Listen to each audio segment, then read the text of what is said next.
That's right, ladies and gentlemen. In this video, I'm going to be showcasing the new secret crossbow in Cold War Zombies. This was added into the game and then taken away a few hours later because it wasn't supposed to go live in the game until next week's mid-season update. Since so little people have access to this weapon, I thought what better than to jump into zombies and to test to see how good this thing is. And you'll be shocked at how good this is against the order boss fights. So sit back and relax while we test this weapon out to its limits. And if you're new around here, then feel free to subscribe and feel free to click the like button whilst you're down there as well. Jumping in game, this is the R1 Shadow Hunter. I'm not sure if this will be available in the box at all. I'm pretty sure you're going to have to either unlock this via a multiplayer challenge or by buying the bundle in the store, which is what I did to get access. As we see here on D Machine at a pretty low round, it is not great. It will one-shot zombies in the head if you're accurate, but this only happens to about round 4 or 5. Then afterwards, it really starts to fall off. If you aim down sights, you can shoot 3 bolts before you need to reload it. But if you're just using the crosshairs, you have to reload after every shot. In its basic loadout version, it won't do more than 625 damage to the head. Like with most weapons, they don't get interesting until you've pack-a-punched them. So when we pack-a-punch this, it becomes Lancelot, giving us a 50% ammo increase. And after every shot, it reloads, but it reloads incredibly quickly. And in later upgrades, you can shoot 3 to 4 bolts before you actually ever need to reload it, allowing you to shoot it incredibly quick. Very similarly to the Tomahawk, any bolts that you've left on the ground you can't see, but if you run over, your character will pick them up, so you can essentially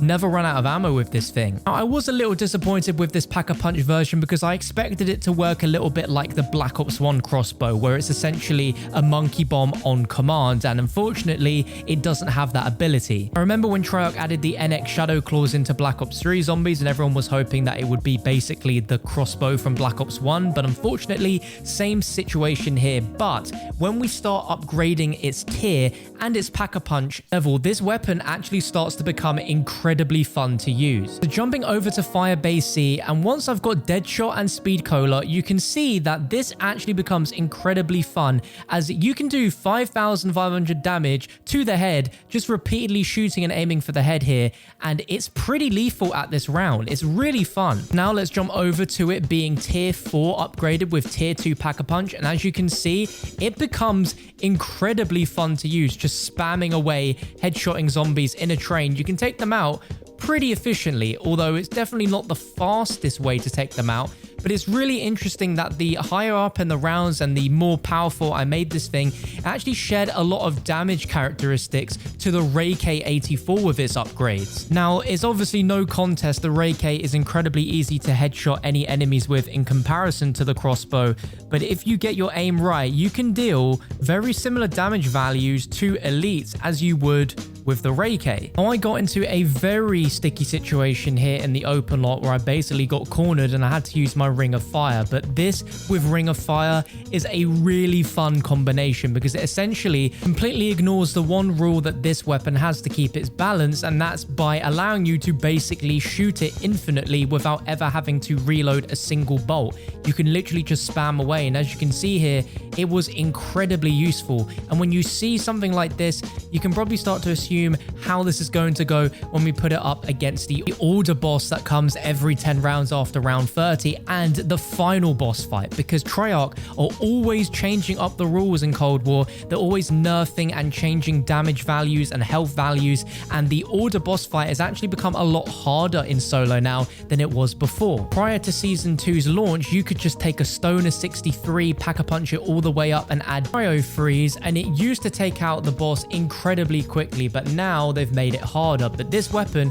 could potentially be the new meta for taking out order really quick on solo. So to demonstrate, I'll show you how effective it is with and without Ring of Fire. Starting out first without Ring of Fire, so you can see just how useful this weapon is against bosses. Anyway, you can see I can spam this still to some degree, and it's doing 8,000 damage a piece. But as soon as I pop Ring of Fire, that increases to 14,400, which is incredibly good for something that can shoot this quick. Comparing its damage of 8,000 normally, the Ray K tier 3 pack-a-punch only does 900. So this already does over 8 times more damage than the Ray K on the order. order. But admittedly, that was a pretty messy boss fight. I got rid of order's entire health, but for some reason he still needed a little bit more damage, so I went all the way to round 40 to see just how quick I could do this, where I solely had Ring of Fire and I could see the lad and I could start firing at him. And as we see, we're doing over 14,000 damage to him pretty much straight away. Super consistent damage across the board, and it doesn't take long to take him down at all. And I'm pretty confident that this is now the best weapon to use against order at high rounds, because nothing else takes him out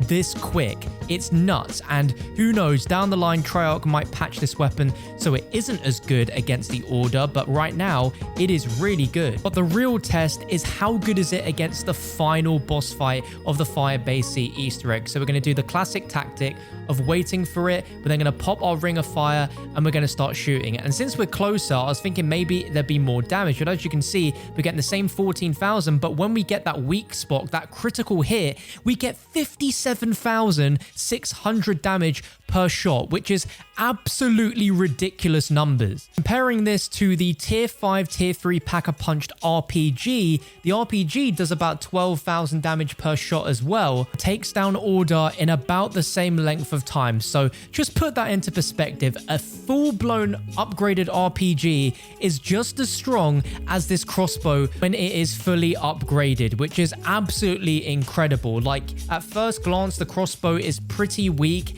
and definitely something that you wouldn't necessarily run at all. But in the higher rounds, with that really quick fire rate as well as the reloads being really quick, it makes for a pretty fun weapon to use, and especially for your back pocket for uses in the boss fights for this map and future maps, this could actually be a very viable weapon to use. Especially if Treyarch ever add Mule Kick into this game, then this would be the perfect Mule Kick weapon to carry as just that weapon to use against bosses, as it is incredible with Ring of Fire. Without Ring of Fire, I don't know just how useful this weapon would be. You can definitely see how effective this weapon is against order, especially when you take into consideration that Treyarch have buffed order quite significantly since I've done the RPG test. So the RPG test might not even be accurate anymore. It might take even longer to kill him than what you've seen before, making this one of the best weapons with Ring of Fire to use in the entire game. You're probably wondering, how do I get my hands on the crossbow? Well, this will be added next week into the game officially as part of the mid-season update that you'll be able to unlock by doing an in-game challenge, which is using a weapon with no attachments to get 3 one-shot, one-kill medals in 15 different matches in multiplayer. I really wish that Treyarch would change these challenges so that there was a zombies version of the challenge to unlock these weapons, because it is annoying having to play multiplayer